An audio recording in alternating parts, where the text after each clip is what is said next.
Kind of seemed like you were just gonna keep on going. Can't be too careful. You worried I was some sort of deranged maniac? Same goes for you. Maybe someone paid me to kill you. What?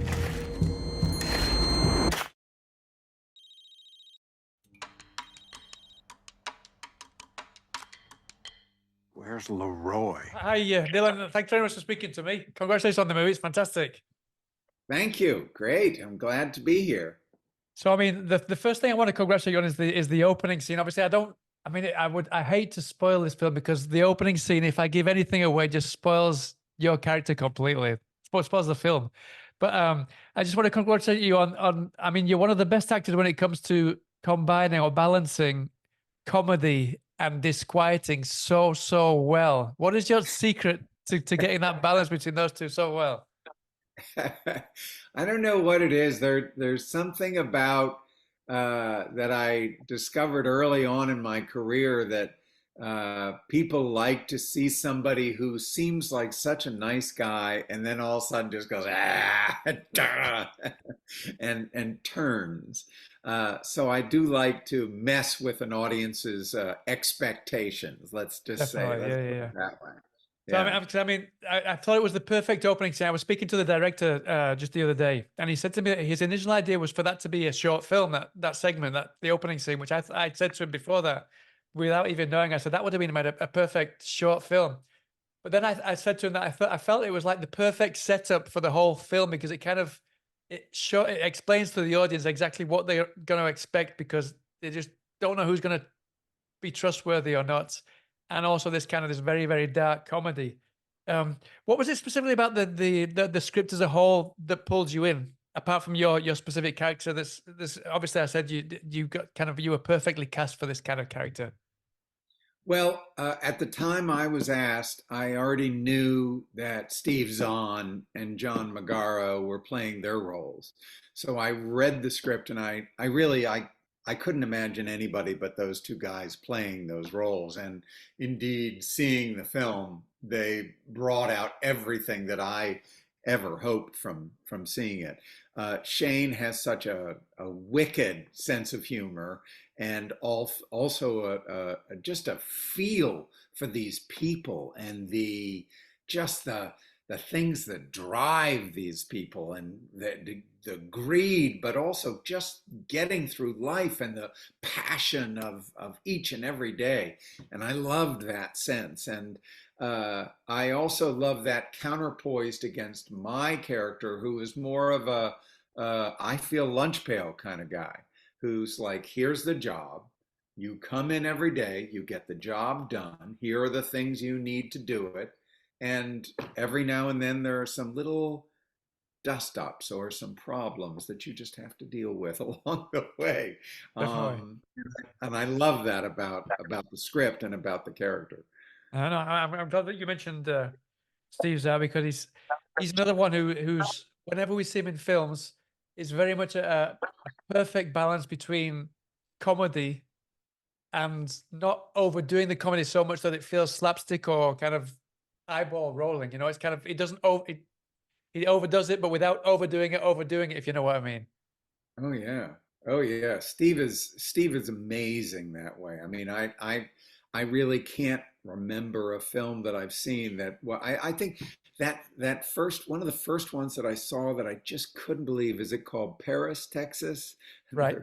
Texas town, where they play the beauty pageant guys. He is amazing in that film, and I was just like, I've got to see more of that guy. That guy is incredible, and he's also a really nice guy. But I love he's doing that series that's down in Charlotte, the thing about the crazy family, and driving back and forth to Lexington, Kentucky, which is, he just, if I've got a couple days off, I'll just get in the car and drive home, which I just love. He's a different kind of actor, I'll tell you that. This guy knows something. I can see it in his eyes. You can't just go around drowning people. Well, that was one guy. Both Howard and I thought that it was very Coen-esque when we sort of first watched it, and that was something that we thought all the way through, and it's not a light comparison as well. It's so well done. Was that your immediate reaction when you read the script? Yeah, I think so. I mean, I really liked that kind of feel to it. But I have to say also that I feel like Shane kind of went in his own way as well. That he used that as sort of a jumping off spot. But there's a passion to each of these characters and a drive that I really love that I don't always see in the Coen Brothers films. And I love that how he just has these different people with these agendas that are constantly competing with each other. And I love that, and the group of actors that he got together. I even in that first scene you mentioned, the guy that I pick up is kind of amazing. That he's got you know, or you want to know where he came from, that car stopped, and you want to know what he was doing at the stop, and you want to know what his day has been like. And I love that about Shane's writing and about the group that he put together. I mean, you Yeah, I mentioned that completely some. agree. Sorry, go ahead, Ashley. Yeah, I mean, I completely agree. And one of the things that I thought with that opening sequence, it just felt to me like there was some space for some real improv there. Were you guys kind of able to throw some alternate lines around and just play around with it? Because it's got that underlying menace from your character, but there's also a lovely playfulness between the two where they're kind of pulling on each other's legs. I would say that we had a great sort of open space to play in, but it was pretty close to the script that Shane. I mean, I think it's pretty close to word for the script that he wrote. And it was just because it was so good the way that he put it forth, and also not exactly the way I would do it. I mean, that's always fun for me is rather than take a character and go, oh no, that's not the way I would say it. I would say it like this. Instead of doing that, try and figure out why this guy talks like that. And let that feed you, and let that feed your rhythms and your whatever your lifestyle or whatever. And I like that about it. So I would say no, it pretty huge, pretty closely to the text. Hmm. I mean, you mentioned there that what you really enjoyed about this film that wasn't so Coen-esque is the fact that everyone has their own agenda, which was something that I really picked up on as well. Obviously, from the UK, I'm not sure. Having lived in a small town in the UK, I'm not sure if it's the same as in small towns in the US. But is that something that you typically see? And how did you kind of work those agendas together with your co-stars and with the director as well to make it as authentic as a kind of small town life would be? Oh, that's an interesting question. It's funny. It's like most of the people I worked with were kind of overwhelmed by by my character, and so they had moments, but when they were with like Steve and John, they were blasting out and exploding. I mean, I particularly love the woman Galadriel who played Angel, and because the way she the way she had to deal with those guys, Yeah. and then with me, I mean, I had total control, but she didn't let that stop her for a second. She was completely bang on with what she wanted and what her agenda was. So I think uh, Shane did a great job in terms of. I always say it's sort of like you come onto a set and there's a playground. It's like what are the different things that are on this playground that we can play with? There's jungle gyms and this and a saw teeter totter and this. But if you don't get the right people, they don't know how to use this stuff, and they don't know how to make this play really fun for each other and fun for somebody watching. So I think he did a really good job casting and bringing everybody together. Uh-huh. Ashley?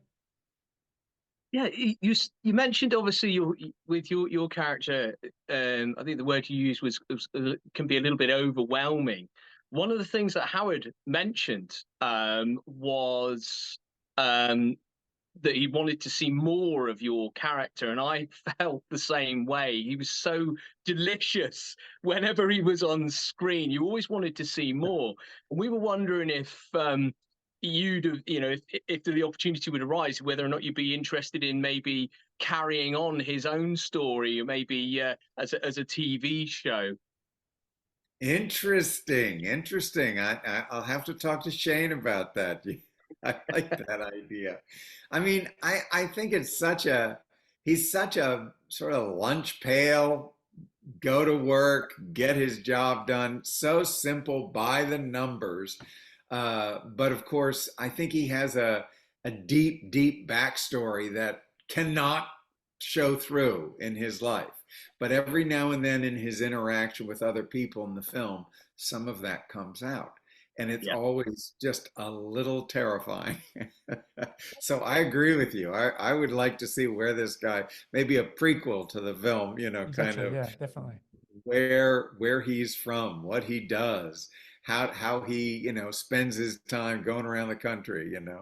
It it does seem like I just got that thought of somebody. Oh, that's right. I remember there was this short film with Chris Walken where he was this incredibly shy guy, and it was Susan Sarandon, but he gets cast in these plays. It's a short film. You should look at it. I can't even tell you Yeah. what I think it's called What Am I This Time or something like that.